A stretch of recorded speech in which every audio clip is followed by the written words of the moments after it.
All right, so in this lesson, we're going to learn how to use given information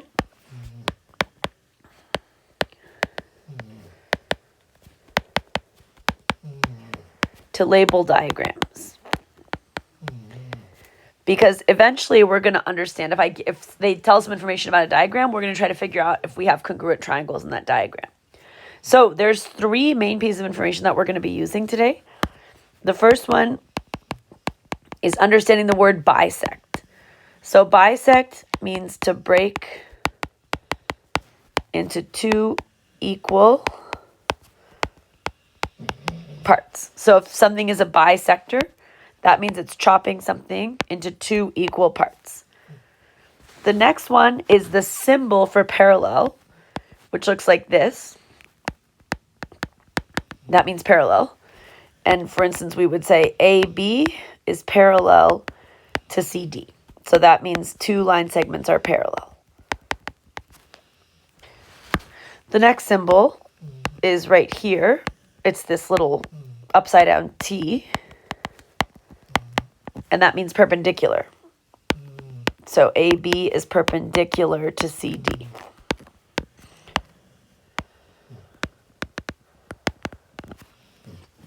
So we're going to use these statements to understand some diagrams. Let's look at, so perpendicular, we know that perpendicular means that it makes a right angle. So we'll label some right angles. And then parallel makes alternate interior angles congruent.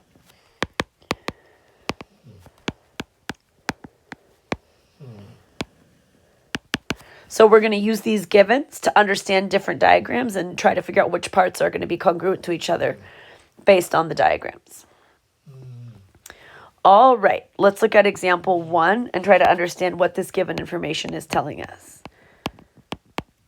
Example 1. So AE bisects BD. So AE is breaking BD into two equal parts. So in other words, AE breaks BD into two equal parts. So what does that mean? On my diagram, the label that I'm going to actually put is I'm going to label these two parts equal. So BC is congruent to CD because these are the two equal parts that BD is broken into. Okay, my next information, AB is parallel to DE. So the way that I'll label that is with these little arrows. That means lines are parallel.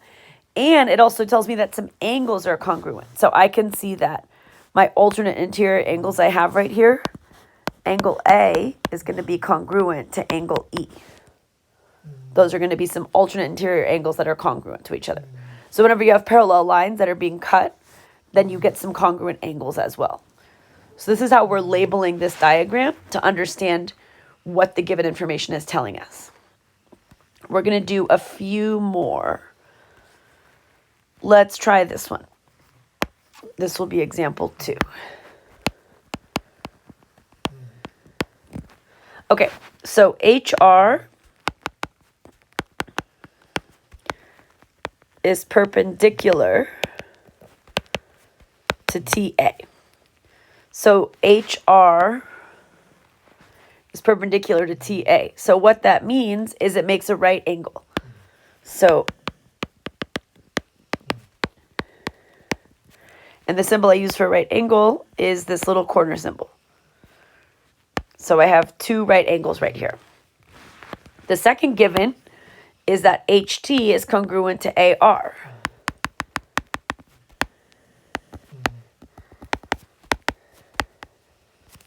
So HT is congruent to AR. The way we indicate that is with these little congruence markings. You could use 1 or 2 or 3, whatever you choose. I just like to use 2. So HT is congruent to AR. So now we've put these two pieces of information into the diagram.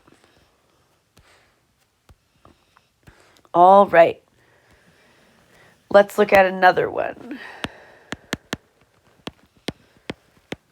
So take a minute and copy this down and try to see what can you figure out by these two givens. So BI is parallel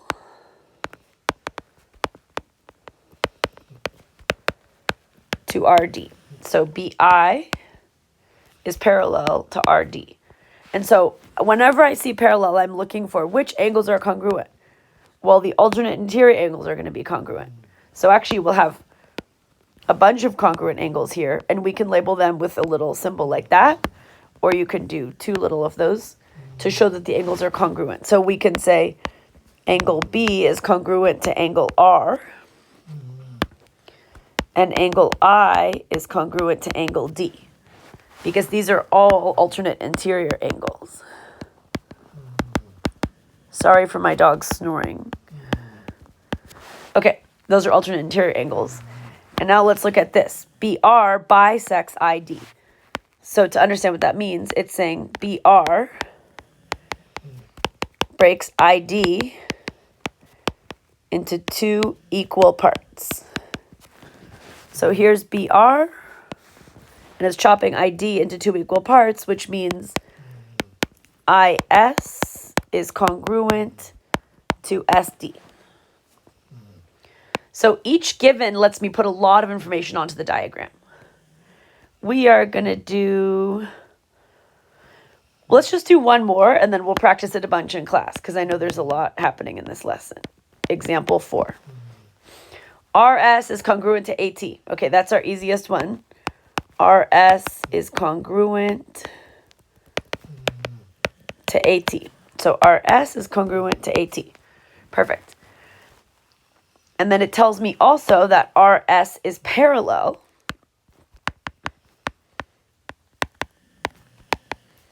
to TA. So this line is parallel to this line.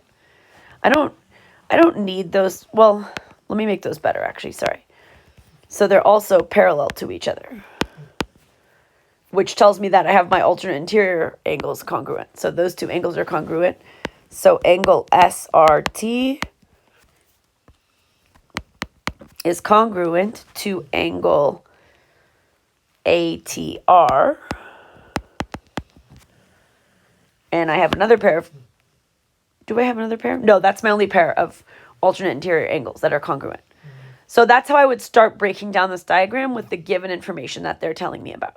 So we're going to keep practicing this, but I want you to know what the symbol for parallel is, what the symbol for perpendicular is, and also to know what bisect means. So make sure you have at least one or two good examples in your notes so you can practice that skill tomorrow in class.